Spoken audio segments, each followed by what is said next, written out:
Welcome back. Part 9. I think there was a glitch last week, and for some reason it did not post part 8. It's on there now. Please make sure that you hit the subscribe button so that you don't miss any. I actually got some messages saying, hey, where was part 8? So I'm so sorry, but you'll be able to catch up this week. Part 9, the story of Edgar Sawtelle. We're actually in part 3 of the book, and it's called What Hands Do. The Awakening.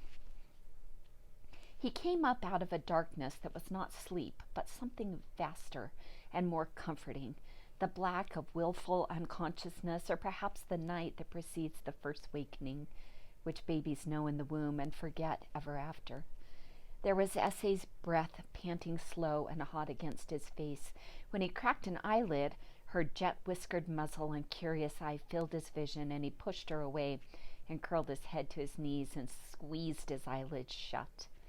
Even so, he'd glimpsed enough to know he lay inside the run farthest from the doors and nearest the whelping room, and that the bare lights blazed along the kennel aisle. Outside, rain fell, roaring a torrent against the roof. There was the rustle of the canvas flaps, and another dog trotted up, this time Tinder, who dug his muzzle into the crevice between Edgar's chin and chest, and snuffled and drew back and cocked his head with a low, puzzled groan. Bits of straw began to itch along his neck. His shirt clung to his ribs, gelid and damp.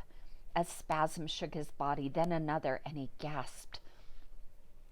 And despite himself, he drew a full breath that carried into him the odors of the kennel, sweat and urine, straw and turpentine, blood and defecation, and birth and life and death, all of it alien and bitter, as if the whole history of the place itself had suddenly blossomed in his chest, and with it, masked until the last instant, the memory of what had happened on that night. Then S.A. and Tinder accosted him together. He could summon only the strength to sit cross-legged against the wooden wall and bury his face in his arms, counting by sound the dogs shuffling through the straw in their pens as rain thundered onto the barn. When he lifted his head again, S.A. and Tinder stammered before him as snaked their necks against his palms and shimmied. In time, he pushed himself upright. Patches of wet cloth sucked away from his skin. He slipped out of the pen and walked to the Dutch doors and stood with one hand on the latch, listening to water sheeting off the eaves. He drew a breath and swung the door outward. The sapphire sky above floated a small lone cloud made orange by the sunrise. The new leaves on the maples stirred and quaked.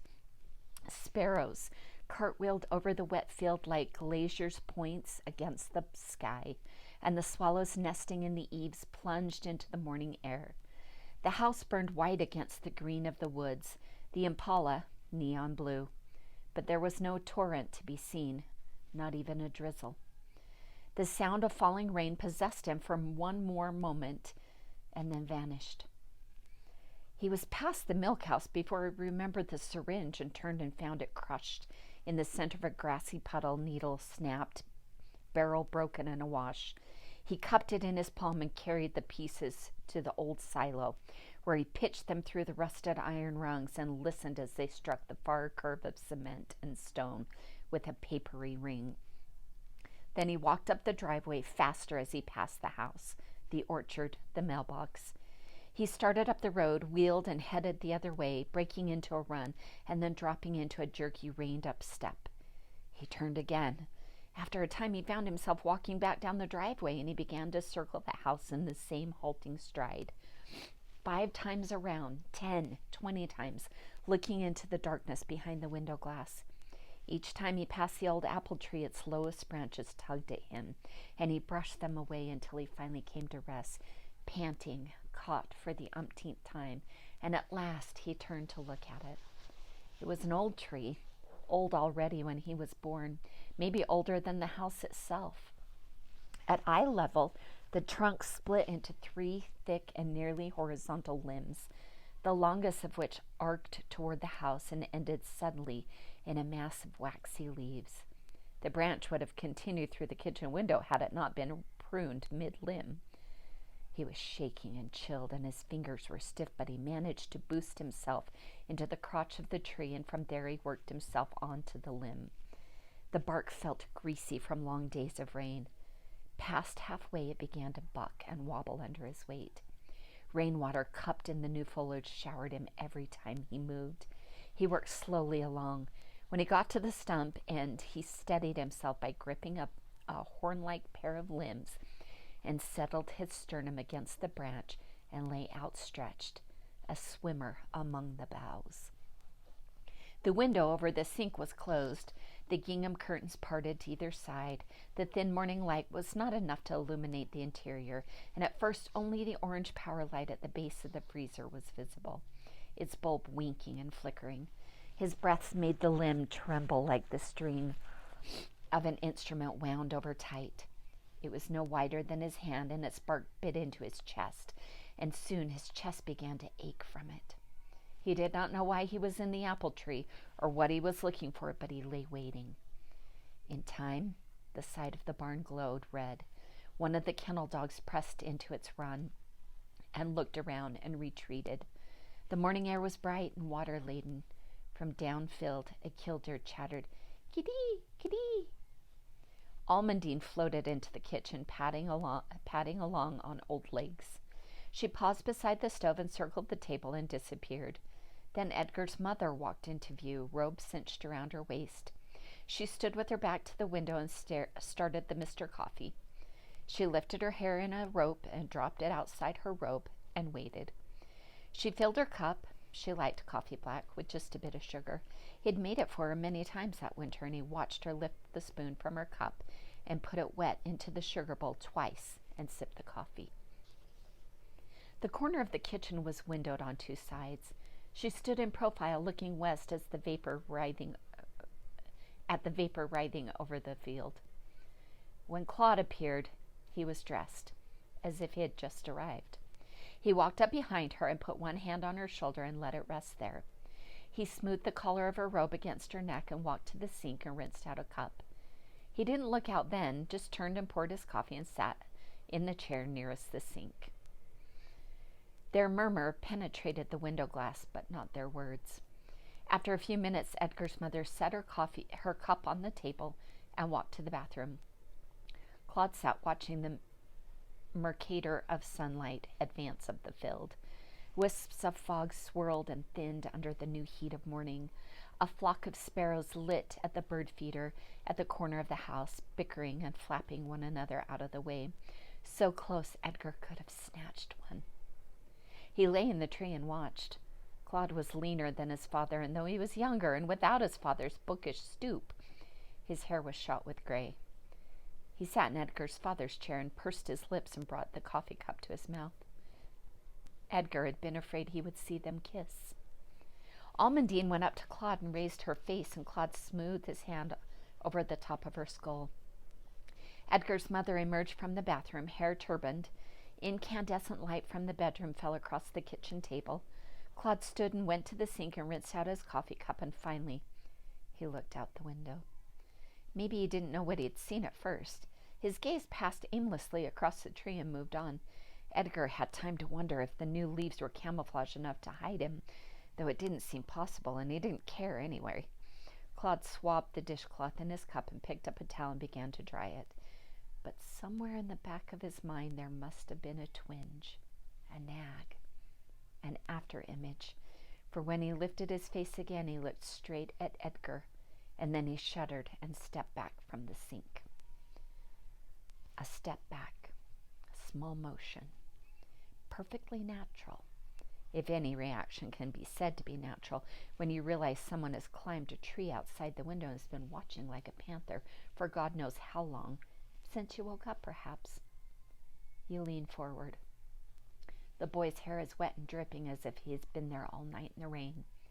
He has a frozen, impudent look on his face, as if the pane of glass between you could protect him from anything, from everything, and if he blinks, you do not see it. After a long stare to be sure you're seeing what you see, you understand that the boy has been up there all along.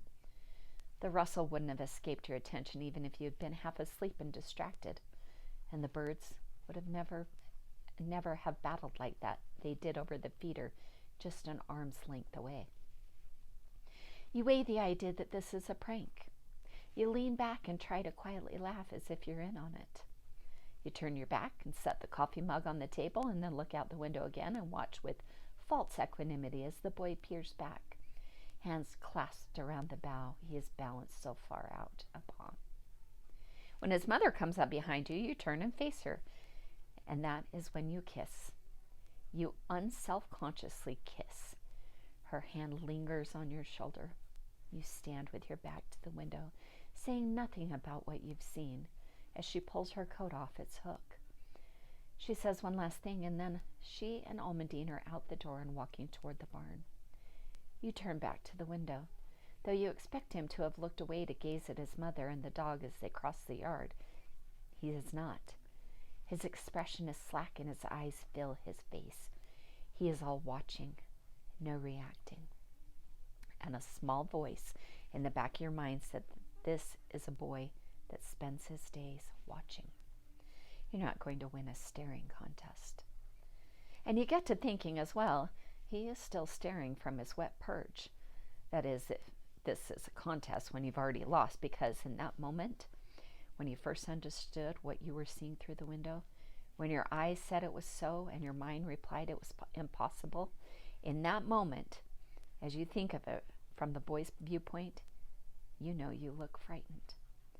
You step back from the window, back from the side of the foreshortened body, fronted by that face, those eyes, that shock of hair hanging over his forehead, dripping. You stepped back and looked up. Your eyes were wide. Now you glance up again, attempt an insolent grin, but it doesn't come off easily. It comes off forced, and the grin fades as if the muscles of your face have grown paralytic.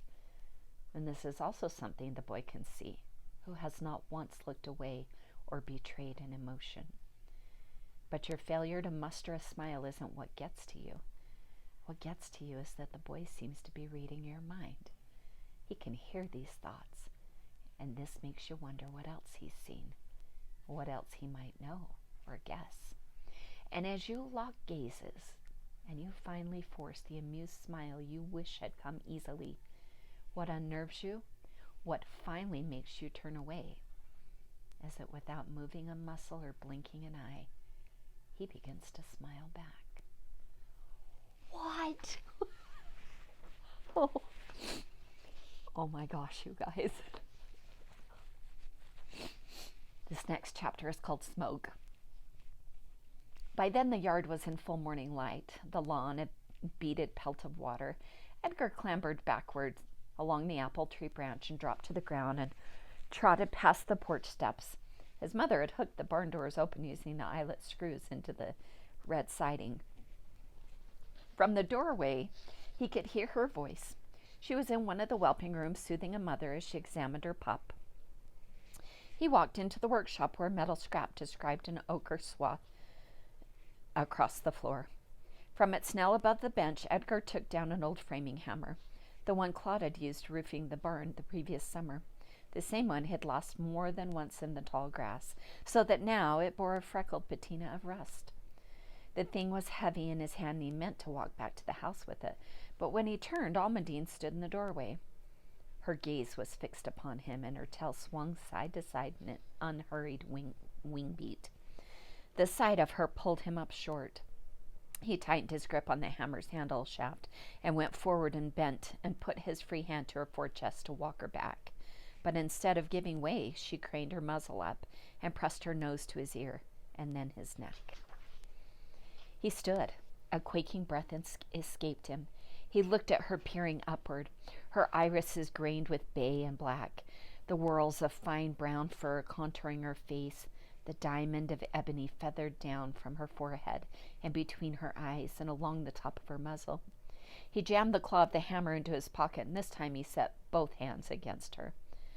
By the time he had moved her clear of the doorway, the mask of his hands against her fur had quelled something in him, and he wound up on his knees while she scented up and down his wet clothes. His mother emerged from the whelping room. She had a young pup with her, spinning and biting in its leash. "There you are," she said, then broke off to correct the pup. When she'd finished, she was kneeling, too, and she looked over at him. "Good grief," she said, "you're soaked. Have you been down in the woods already?" No. He was still figuring out what to say when he heard the back porch door open and whack shut. It was all the provocation the pup needed to leap up and shake the lead in its mouth as if it were a serpent. Edgar's mother deftly settled it and circled its muzzle with her thumb and forefinger to stop it snipping. "These guys are stir-crazy," she said. "Thank God the rain stopped. Hurry up and get changed. I'm going to need help this morning." She kept her attention on the pup as she spoke, waiting for it to break again. Edgar couldn't tell if she was avoiding his gaze, and he waited. When she looked over, he saw she was avoiding nothing. "What's wrong?" she said. He could have told her then about what he'd seen that night past, but it was though she'd knelt in some place visible to him but unreachable by words. He thought if only he waited, she might notice the difference in him, maybe in the world itself. Outside, there was the thud of the Impala's door closing. The starter turned over and the engine roughly idled. He knelt there and looked at the doorway. The hammer's claw bit into his hip. He knew there was still time to walk to the Impala, drag open the door, bring the still head of the hammer crashing about. But a kind of dislocation passed through him, as though some alternate Edgar had split away to pursue that different future. Then the Impala was rolling along the driveway.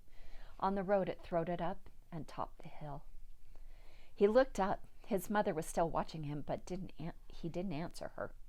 He turned back to the workshop and replaced the hammer and walked to the house.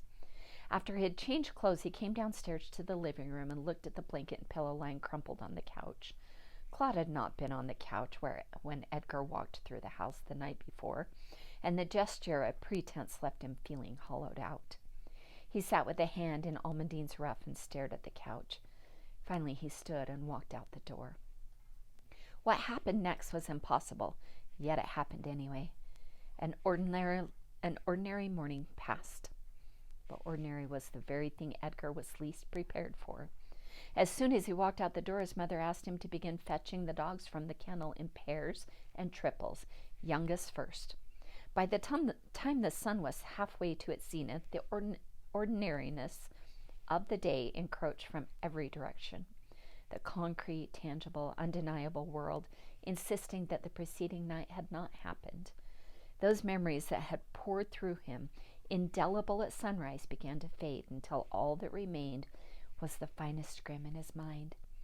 It could have been any warm summer morning except for the fact that whenever Edgar closed his eyes, a gloss raindrop hung in the darkness before him. The yard lights captured and inverted within. By noon he felt he was coming apart. What he felt was confusion, though it seemed more complicated than that. When his mother headed in for lunch, he said he wasn't hungry and led the last two dogs to the barn and kneeled them and put his head against the pen door and listened as they lapped their water.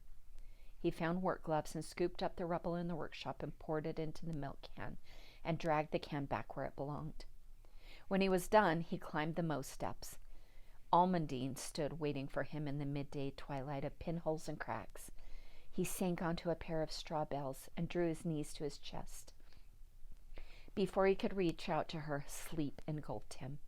She stood beside his curled body and set a nostril to the finger he'd cut the night before. After a time, she circled and downed and lay watching him. In his dream, Edgar sat atop the mow stairs, looking into the workshop. He knew that wasn't possible. The rough timbered wall of the stairwell should have blocked his view, but his sleep had a lucidity that rendered the wall as transparent as glass. Below, his father stood at the workbench, back turned. Edgar could see the black tousled hair on the top of his head and the temples of his glasses hooked behind his ears. The top of the workbench was covered with leatherworking tools and a tin can of grommets, and his father held a leash whose clasp end had frayed. When Edgar glanced at the file cabinets, his father stood there too. walking his fingers across the overstuffed manila folders of an open drawer and lifting one out and splaying it open. Both of them worked silently, each engrossed and oblivious to the other. A tendril of white smoke advanced between the ceiling beams. No flames in sight, no fire to extinguish. Edgar descended the stairs and stood in the workshop.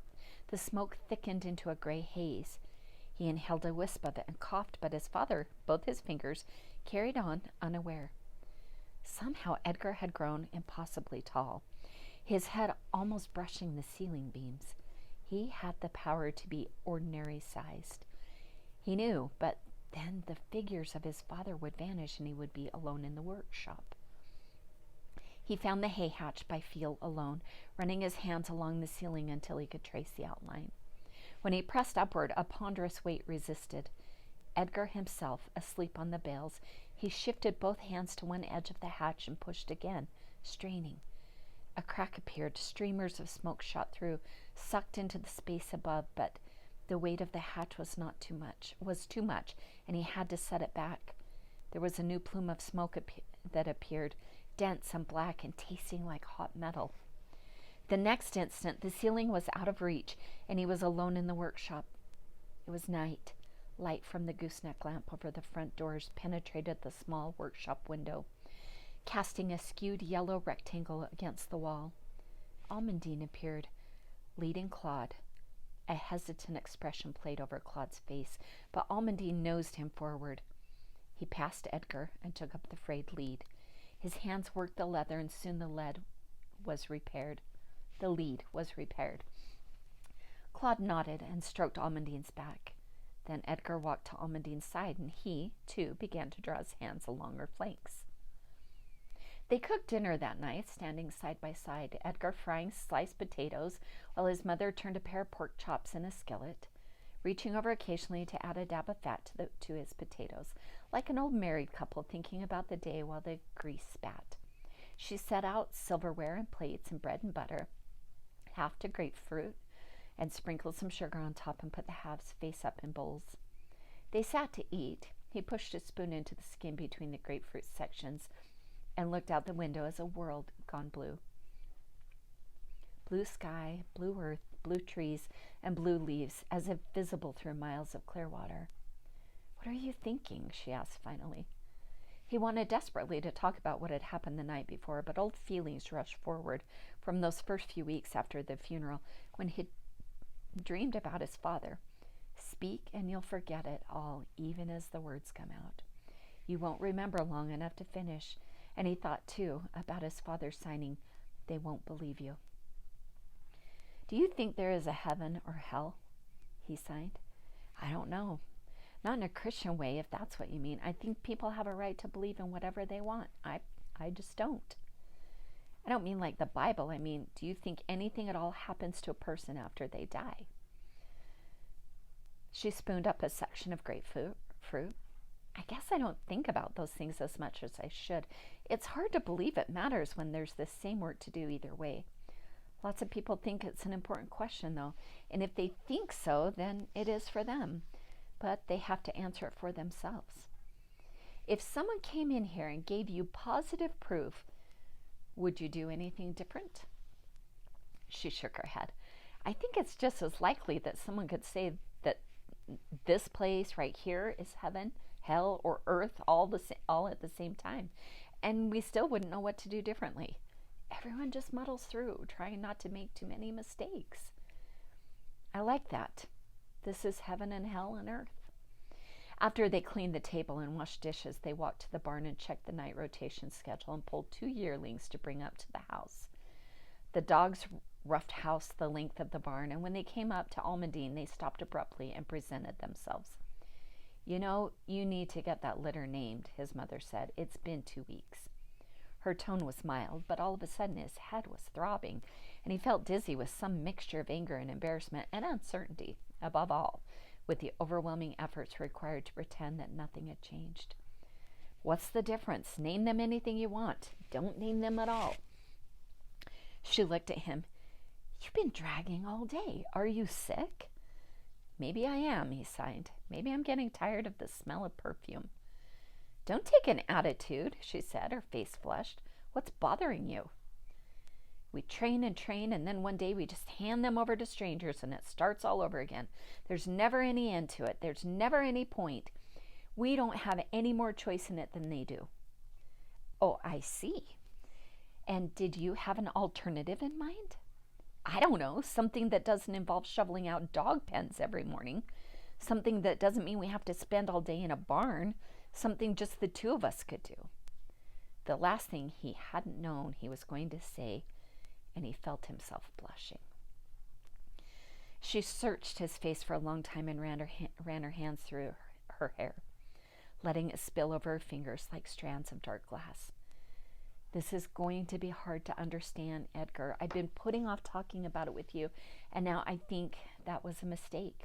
I'm sorry. You're sorry? For what exactly? Then it was her turn to blush. She sat up straight with a kind of leonine recurve came into her posture. I know you saw your father and Claude fighting, but what you didn't see is that those were old fights. Fights have been going on all their lives. I don't understand it. Probably no one does. Not Claude, not even your father if he were here. But I know this. It's possible for two good people to be all wrong when they're around each other. Give Claude a chance. I have, and I've discovered a different person than I expected. He closed his eyes. A different person. Yes. After 4 months. Edgar, do you actually think that how long a person grieves is a measure of how much they loved someone? There's no rule, a book that says how to do this. She laughed bitterly. Wouldn't that be great? No decisions to make, everything laid right out for us. But there's no such thing. You want facts, don't you? Rules? Proof? You're like your father that way. Just because a thing can't be logged, charted, and summarized doesn't mean it isn't real. Half the time we walk around in love with the idea of a thing instead of the reality of it. But sometimes things don't turn out that way. You have to pay attention to what's real, what's in the world, not some imaginary alternative, as if it's a choice we can make. But he's not gone. His heart pounding as he signed it. I know. And all the same, you and I buried him, but he's here too, isn't he? In this kennel, in this house, everywhere. But unless we walk away from this place and never come back, we're going to live with that every day. Do you understand? No, he signed. Then, yes. And is that the same as saying he's alive? Do we treat that feeling as if he were really here? He found he couldn't answer her. What if he did think that the length of a person's grief was a measure of their love? He was as troubled by the simple fact of her asking that question as by his own inability to answer. Something else bothered him, something that had happened during the morning training sessions. One of the pups had been in that contrary mood that came over them sometimes, when they cared more about drama than praise. The pup had been provoking his mother, taunting, goading, any way it could, purposefully misunderstanding what she'd asked of it, tackling its litter mates, anything to make her angry. But it hadn't worked. The carefully modulated tone of her voice and her equally modulated posture had conveyed only nonchalant indifference. It wasn't until Edgar kenneled the pup that he said, "Next time he pulls that nonsense, I'm going to wring his neck." And he'd realized that, in fact, that she had been angry, furious. In fact, that was part of her skill, wasn't it? Not to show any feelings that worked against the training. But if she could fool him about a pup, what might she be concealing when they talked about Claude? Then his mother said Claude would be coming back in a day or two and he would be bringing some things to stay. Edgar asked, did she love him? And she said not the way she loved his father. He asked if they were going to be married. She said, "Honey, I'm still married as far as I'm concerned." She said she didn't expect it to make sense to anyone, maybe especially not to him, and that she could see how the two things might not add up, and she didn't know how else to explain it except just to say that it did for her. He knew she was a direct person with little patience for explanations. Claude was coming back for a while, and though she didn't say it, the implication was It could turn into a long while, maybe forever. Perhaps his shrug surprised her. When he saw he had no vote in the matter, and he didn't bother to ask for one. When his mother chose to be imperial, arguing with her was hopeless. You could disagree with her words all you wanted, but her bearing was irrefutable. He'd say he'd stay out in the kennel a while, and she led the two dogs away. At the doorway, she looked back at him as though she were about to add one last thing. Then she seemed to think better of it and turned and walked to the house. After she was gone, he hooked the top of the kennel doors back and let the night breeze blow in and opened the pens for his litter to run the aisle. Edgar knelt beside Almondine and set a hand in her ruff, and for the first time that day he felt some measure of calm. I wish you had been out here with me last night, then at least I could be sure it really happened. His recollection was vivid enough to make the insides tremble, but there were gaps too. He had woken up in the barn, in the pen with Essay and Tinder. He didn't remember going inside or anything that happened after standing in the rain. And in the morning the syringe lay broken in the grass, as if he had stepped on it. But he didn't remember that happening either. He tried to sort out his feelings. There was the desire to run. There was the desire to stay and put himself in front of Claude the moment he returned. There was the desire to take his mother's explanation at face value. Above all, there was the desire to forget everything that had happened. An aching desire for everything normal and familiar, for the routine of the kennel and the reading at night and making dinners, just the two of them, when he could almost believe that his father had stepped out momentarily to check a new litter and would be right back. He'd half expected to be spooked in the barn, but he wasn't, maybe because the night sky was clear. If rain had been falling, he wouldn't have had the courage to stay out. He watched Essay put her feet on the front doors and tried to peer over the ledge into the yard. When she tired of what she began parading in front of the dogs, whipping a piece of twine back and forth in her mouth and mock pouncing.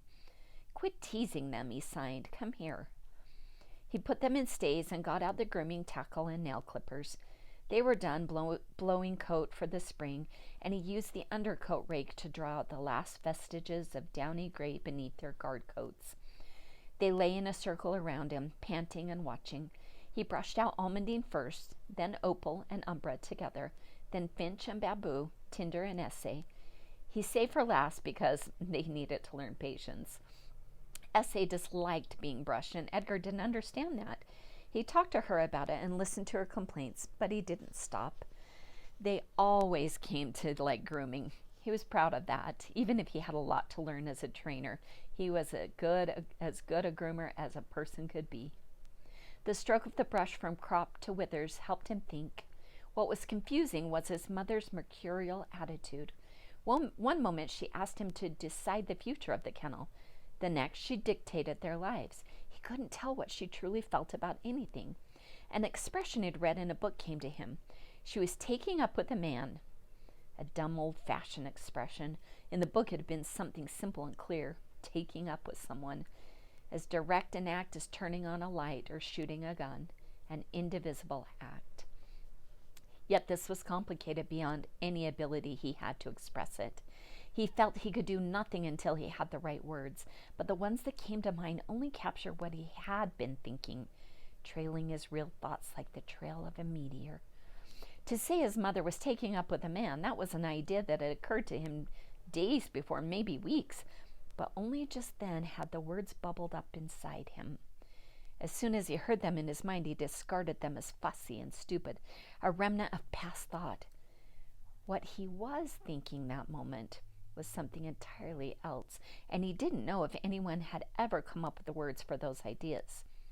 He stopped grooming Essay and tried to explain, and for a long time the dogs lay watching as his hands traced his thoughts in the air. Anyways, he told them, all of that was beside the point after seeing his father. He had found a syringe in the workshop last night. That was his own memory. He was sure of that much.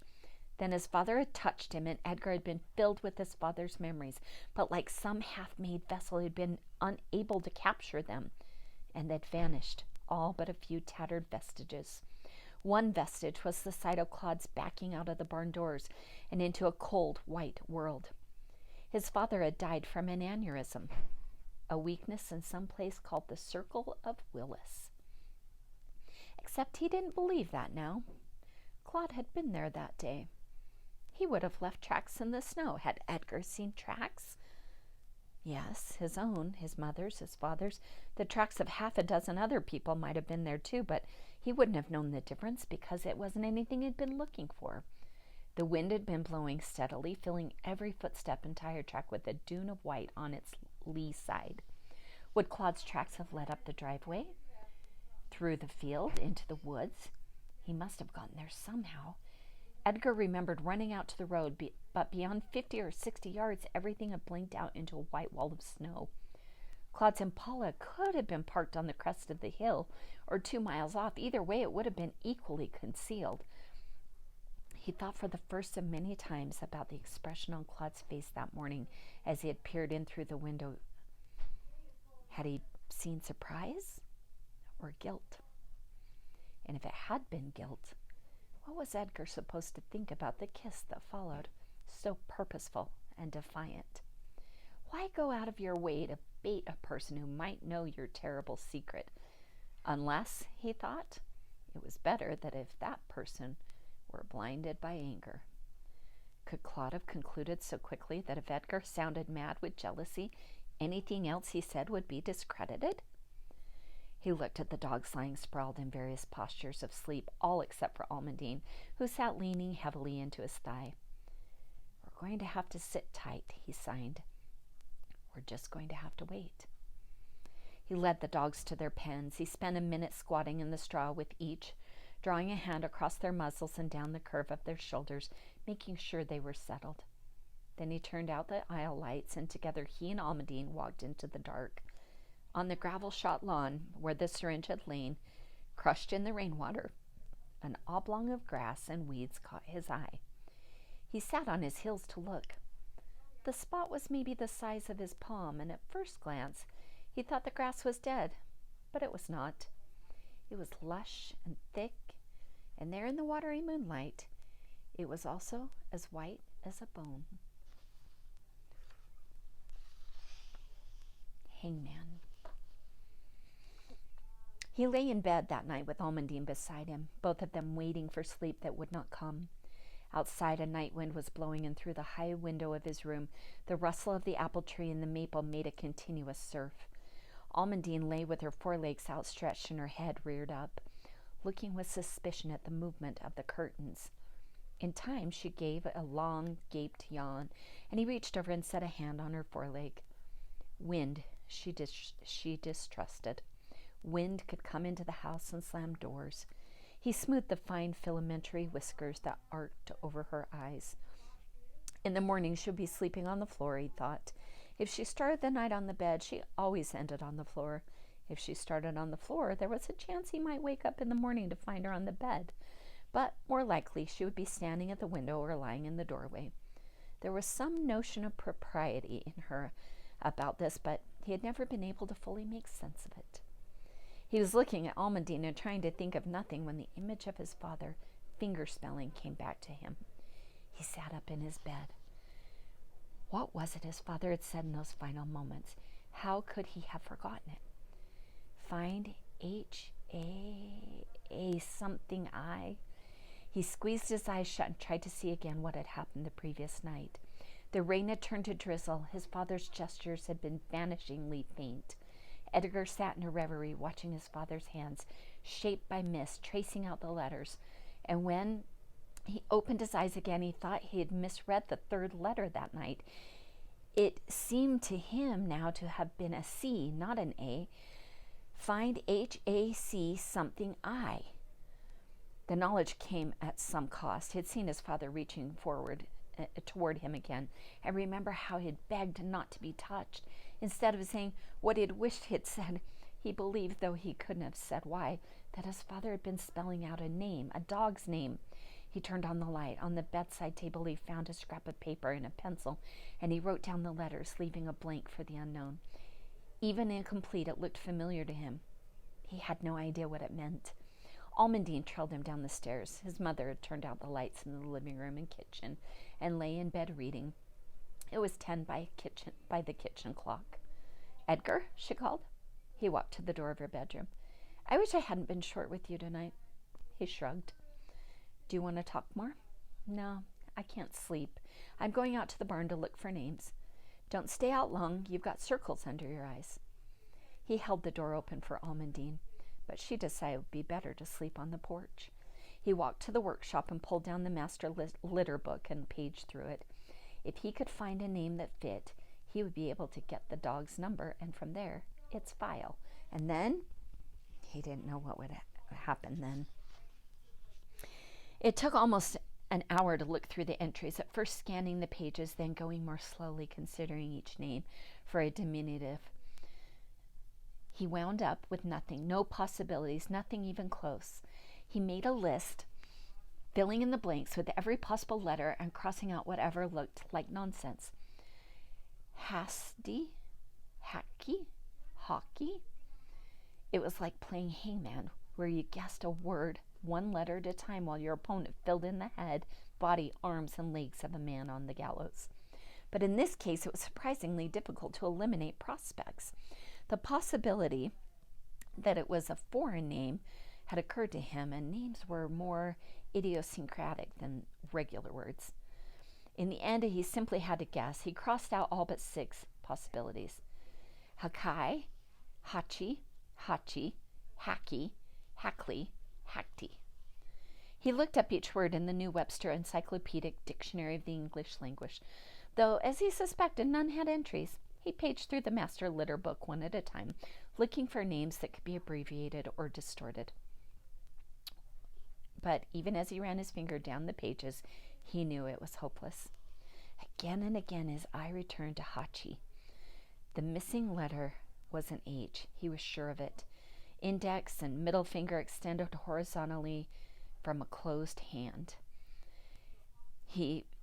Index and middle finger, so this is an H. That is an H in sign language.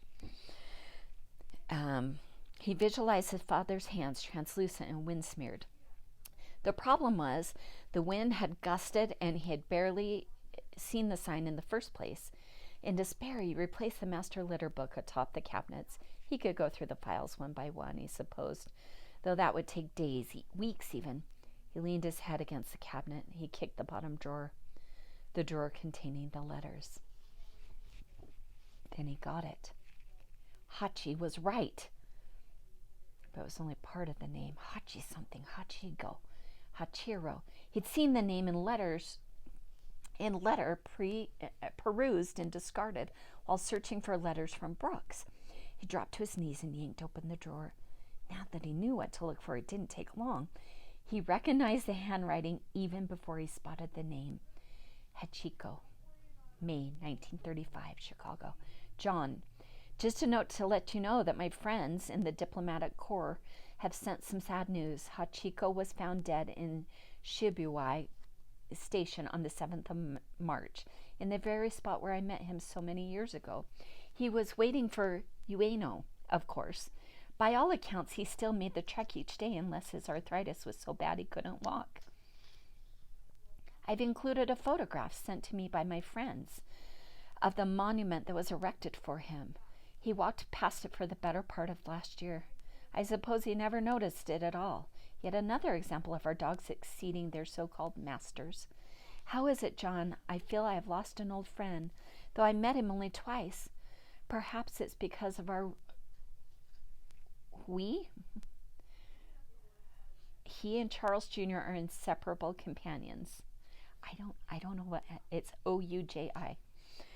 And I don't think I exaggerate when I say they have equaled the bond I once had with Lucky. I take some consolation knowing that a fraction of Hachiko's bloodline is in my care, and yours. I hope the grand experiment is proceeding well. I know you don't like me calling it that, but I can't help teasing you sometimes. Last month, while visiting my district in Chicago, I met a family that owned a Sawtelle dog. I saw them walking down the street and bolted from the car like a madman. Perhaps you remember them, the Michelsons.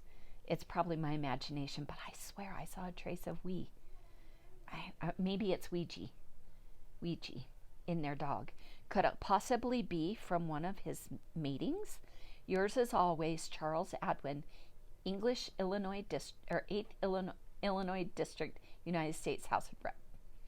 Nothing in the letter seemed significant. Edgar didn't know of anyone named Charles Adwin. Why had Father told him to find Hachiko? Hachiko, whoever that was dead and had been for many years. He sat back. Ueno? Ouija? He turned back to the file cabinet. He had searched one drawer, but there was a second, also filled with old correspondence and miscellany.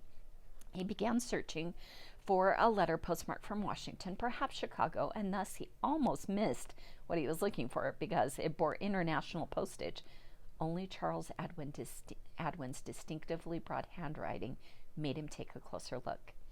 October 1928, Tokyo. Dear Mr. Sawtelle, with some difficulty I have contacted the family of Hachiko, and discovered to my amazement that there is indeed another litter produced from the same sire and dam. I do not know how you knew of this, or if this was a spectacularly lucky guess, nor do I pretend to understand your breeding project. I know little about dogs and simply admire them like most people. Ignorantly, I suppose, but admire them I do, and I have known the best of them. As a boy, I had a setter named Lucky that was the moral superior of any man I've known, myself included. Hachiko is a phenomenon here in Tokyo, much talked about among the residents. The stories are true. I have stood on this Shibuya train platform in the afternoon and watched him walk out of the crowd alone and sit and wait for the train to arrive. He is a regal animal, pale cream in color, and he moves with great dignity. I have, as well, walked over to him and stroked his thick pelt and looked into his eyes, and I must say I felt the presence of a great soul. As we stood there, the train arrived and the doors opened, and Hachiko watched to see if his master, Professor Ueno, would disembark. But of course he didn't. Ueno hadn't stepped off that train for nearly 3 years, since a stroke felled him at the university. Hachiko must know by now that he isn't going to appear, but he waited anyway, and so I waited alongside him. A pair of foolish boys stood off to one side of the platform, laughing and taunting the dog, and before I knew what I was doing, I had run over to them and chased them away in a fury. Hardly the behavior of a diplomat. Hachiko was not so easily distracted.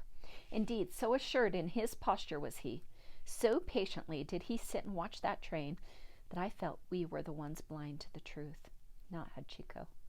After a long wait, he stood and walked back into the crowd alone. The next day he was there again, waiting for the train. I know, because I returned as well, drawn to this quiet drama for reasons I cannot easily explain. Hachiko's story has become known widely enough that strangers passing through Shibuya Station, Shibuya, I might not be saying that one right, guys. Shibuya Station recognize him at once. Some have begun to set food out for him. There are stories of people bursting into tears at the sight of the dog sitting and waiting. As I have already confessed, I was not without some emotion myself. I suppose one cannot conceive of such devotion in man or animal until one has seen it with one's own eyes. There's already talk of erecting a monument to the dog. Frankly, I was prepared to dismiss your request, but meeting Hachiko changed my mind. With some difficulty, I was able to locate the breeder. This involved following Hachiko through the streets of Tokyo to the house where Ueno lived. There the dog paused briefly, and I fully expected him to walk to the door. Instead, he turned his gaze up the street and continued to the home of Professor Ueno's gardener, who now cares for the dog. The professor had no family. The gardener was able to direct me to the breeder, Osagawa-san. I introduced myself and explained your request, and that was when I found out there was a litter. He was adamant that no dog of his could be shipped in the manner you suggest. He does not believe a pup would survive such a trip intact in mind and body, and refuses to consider the idea. He said, after I calmed him down, that you are welcome to come to see the pups yourself, at which time he would discuss whether you might be a fit owner. I explained that such a trip was not within your means. Osagawa-san is quite devoted to his dogs. I think he's right about the pup traveling. Though they have been used to hunt bear, the dogs seem extraordinarily sensitive. And even if we found a place for one on a ship to San Francisco or Seattle, there are 1,000 more miles to go by train before he would find his way to you. With no one to look after him, it simply isn't practical. I'm sure you understand. However, another avenue may have opened, if you would consider it. An unexpected result of my visit has been the opportunity to acquire one of these pups for my own family. We have named him Ouija, which means, roughly translated, Prince. He's a fine specimen. At 4 months of age, he lacks the sagacity of Hachiko, but that is to be expected. At times, he is a terror to us, but I believe the day will come when I shall thank you for bringing us together. I see in him some of the character I remember in Lucky so many years ago, and though it might be my imagination, I may have caught a glimmer of what I saw in Hachiko's gaze on the train's platform. The opportunity I suggest is this. In the next 12 months, I expect to end my assignment here in Japan and return to my home. I've already announced my intention to resign. Life in the diplomatic corps has been good, but I cannot deny my Midwestern roots. In the spring, my wife, son, and I will board a ship bound for San Francisco, and by fall we should be settled in Chicago again. Ouija will be about 18 months old then, and if you should want to come and meet him, you would be welcome. If you are interested, and he is suitable, I don't think he would object to siring a litter for you. I've already put the question to him, but he was busy demolishing a corner of my briefcase, and he did not answer. I apologize for failing to plead your case with Ogasawa-san. However, I owe you a debt of gratitude for inspiring my visit to Hachiko. It is a moment that may well have changed my life. You see, my decision to come home was finalized during the long walk beside Hachiko as he made his way through the streets of Tokyo. I cannot justify the feeling, but it seemed possible, indeed likely, that a third presence accompanied us, someone whom only Hachiko could see. And in that moment, I understood that I had been too long away from home. Before I close, I must voice one final thought. I cannot believe you thought any plan to ship an unaccompanied pup via freightliner and rail would have worked. I have entertained the notion that you manipulated me from afar into adopting a sire for your project. If that is the case, then you are a genius, sir, and we could use your kind in the diplomatic corps. Yours, Charles Adwin, Senior Secretary, United States Ambassador to Japan. Edgar leaned back, letter in hand. He didn't have to puzzle over its significance. His father had been pointing him towards something like evidence, though not of anything Claude had done. I am no dream, his father had been saying. It's happened before. We're going to end there, friends. And let me just bring up this little point right now. This week, if you have never seen the movie Hachi, it's about the dog Hachiko. You should see it. It's amazing. So, Hachi, that's your assignment to watch. It'll make you love this book even more. Okay, guys, have a wonderful week, and we'll see you next time on Gena's Book Nook, the story of Edgar Sawtelle.